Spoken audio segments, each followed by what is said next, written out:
네, 애봉님들 안녕하세요. 주식의 소리의 애솔입니다. 오늘 믿었던 외국인의 배신이라는 말이 절로 나올 정도로 외국인의 매도세가 엄청 거셌죠. 코스피 급락에 놀라신 분들도 많으실 것 같은데요. 오늘 싹쓸이 통해서 급락 이유와 그리고 오늘장 특징주들까지도 한번 잘 챙겨볼게요. 네, 코스피 지수가 장 초반에 잠깐 분위기가 좋더니 계속해서 하락세를 이어갔고요.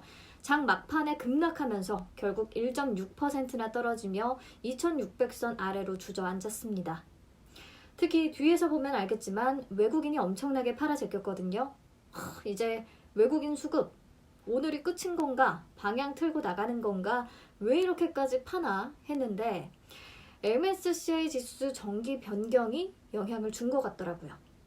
MSCI 지수가 12월 1일자로 정기 변경이 이루어지기 때문에 오늘 지수 조정이 이루어지는데요. 제가 스탠다드 지수, 스몰캡 지수, 편입 종목만 체크를 해드리고 아주 중요한 걸 놓쳤더라고요. MSCI가 신흥국 지수에서 한국 증시의 비중을 이전보다 약 0.3%포인트가량 낮췄어요. 대신에 쿠웨이트를 신흥국 지수에 신규 편입했고요. 또 인도 비중을 늘린다고 발표했습니다. 당시에 한 1조 원에서 2조 원 정도 외국인의 매도 물량 나올 수 있다는 예측이 있었는데요. 오늘 예상했던 것보다 좀 물량이 많이 나왔어요. 외국인이 2조 4천억 원 넘게 순매도를 기록했거든요. 코스피 시장 역대 최고치입니다. 주가 상승에 따른 차익 실현 매물도 겹치면서 외국인의 매도세가 더욱 커진 것 같아요. 네, 반면에 이 물량을 개인이 거의 다 받아냈네요. 2조 2천억 원가량. 하루 기준으로 역대 최대 순매수를 기록했습니다. 오늘을 기점으로 이 외국인의 기조가 아예 바뀌었다라고 볼 수는 없고요. 조금 더 지켜봐야 알겠지만 보통은 시장 분위기가 급변하지 않는다면 이 정기 변경에 따른 매매 다음에는 또 되돌림 많이 나왔다고 하거든요. 이번 주 쭉 좀 지켜봐야 할 것 같습니다. 네, 코스닥은 MSCI 정기 변경의 영향을 좀 비교적 덜 받기 때문에 외국인의 큰 매물출에는 없었고요. 사흘째 상승을 이어가면서 886.11포인트로 장을 마쳤네요. 외국인 기관 동반 매도세를 보였지만 개인이 2,100억 원 넘게 순매수하면서 지수를 끌어올렸습니다. 오늘 외국인 순매수 탑5 순위를 보시면 MSCI 지수 변경에 따라서 편입되는 종목들 다 상위에 랭크돼 있어요. SK바이오팜, SK케미칼, 두산중공업, 그리고 코스닥도 보면 스몰캡 지수에 편입된 SNS텍, 유니슨, 대주전자재료, 유바이오로직스 보이거든요. 오늘은 외국인이 확실히 MSCI 정기 변경에 따른 리밸런싱에 집중했다고 보시면 될 것 같습니다. 네, 보는 김에 코스피 200, 코스닥 150 정기 변경에 편입된 종목들 다시 한번 확인해 두시면 좋을 것 같아요. 네, 넘어가서 기관 순매수 탑5 종목 보시면 오늘 외국인 매도세가 집중됐던 종목을 기관이 담았다는 것을 확인할 수가 있어요. 삼성전자, 현대차, 기아차, SK하이닉스, 그리고 코스닥에서는 2차전지 관련주 위주로 매수를 했네요. 오늘 자동차 관련 섹터 흐름 굉장히 좋았으니까 잠깐 짚고 갈게요. 우선 지난 10년간 현대 기아차의 글로벌 평균 판매 가격이 2천만 원 초반대로 좀 정체된 흐름이었는데요. 3분기 누적 기준으로 현대차의 평균 판매 가격이 2,540만 원까지 상승했고 기아차 역시 2,482만 원까지 올랐습니다. 그리고 내년에 북미와 유럽 지역의 수요 개선과 함께 점유율 확대를 바탕으로 판매량도 더 늘어날 전망이고요. 특히 투싼이나 제네시스 판매 본격화로 평균 판매 가격 상승 흐름도 계속 이어질 것이라는 분석입니다. 내년 전기차 출시 기대감도 물론 있고요. 그리고 현대차 그룹의 신차 사이클이 다가오기 때문에 부품차들의 고마진 제품, 납품 확대에 대한 기대도 덩달아서 커집니다. 오늘 만도, 상신브레이크, 모베이스 전자 이런 부품 테마 같이 움직였죠. 특히 모베이스 전자는 미국 전기차 기업인 카누와 270억 원 규모의 공급 계약을 체결했다고 하더라고요. 최근에 전기차 관련 기업과 수주를 연이어 따내고 있어서 모베이스의 전기차량 매출 확대에 대한 기대가 점점 커집니다. 네, 넘어가서 오늘장 특징주 만나볼게요. 첫 번째 특징주는 골판지와 제지 관련주입니다. 코로나19 확진자 수 이틀 연속 400명대를 기록하고 있고 또 다음 주에는 700명에서 1000명대 까지 늘어날 수도 있다는 관측이 제기되는 상황이죠. 이런 가운데 한국골판지포장산업협동조합이 택배 상자로 사용되는 골판지 원지의 공급난이 갈수록 심화된다면서 가격 인상을 예고했어요. 당분간 택배 물량 급증에 또 크리스마스 선물 수요까지 겹치면서 택배 상자 수요 더 뛸 수밖에 없어서 골판지 대란이 이어질 것으로 예상되고 있습니다. 대형 포장과 신풍재지, 연풍재지, 태림포장, 대양재지, 한국수출포장, 삼육물상 등 일제히 올랐어요.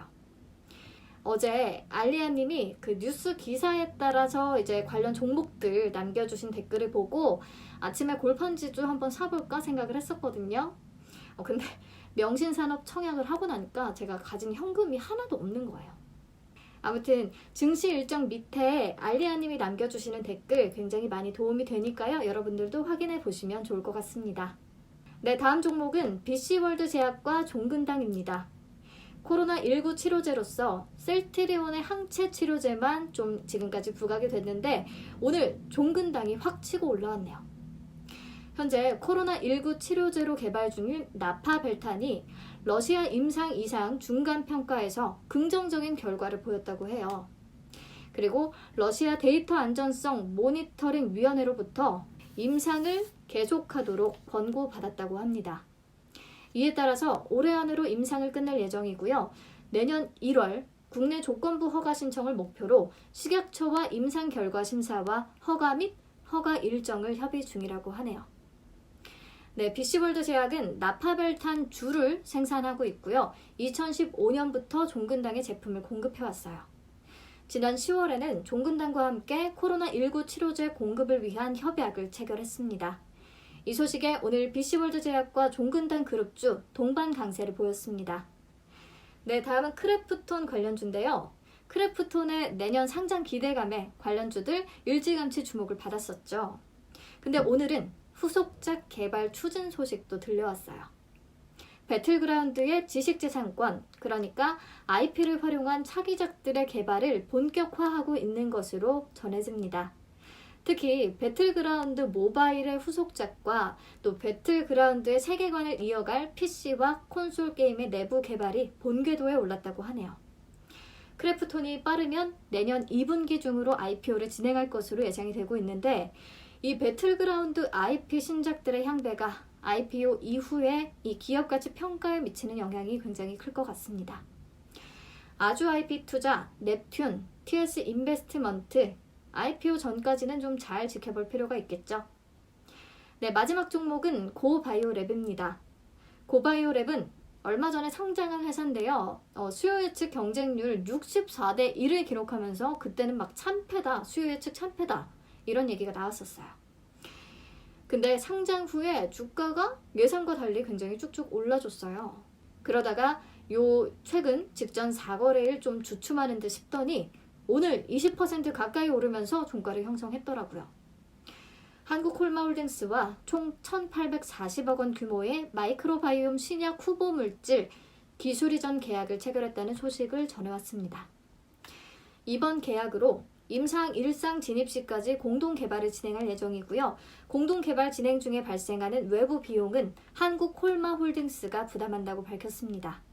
고바이오랩에 따르면 한국콜마홀딩스의 신약 개발 노하우와 경험을 바탕으로 마이크로바이옴 신약 후보 물질이 전 세계 염증성 장질환 환자들의 미충족됐던 의료 수요를 좀 해소하는 신약으로 개발될 가능성이 더욱 높아질 것이라고 하네요. 네, 넘어가서 오늘장 거래량 급증 종목 보시면 1위의 데브시스터즈는 쿠키런 시리즈로 잘 알려진 모바일 게임을 만드는 회사인데요. 주주도 이유를 알 수 없는 상황인데 오늘 상한가까지 올랐어요.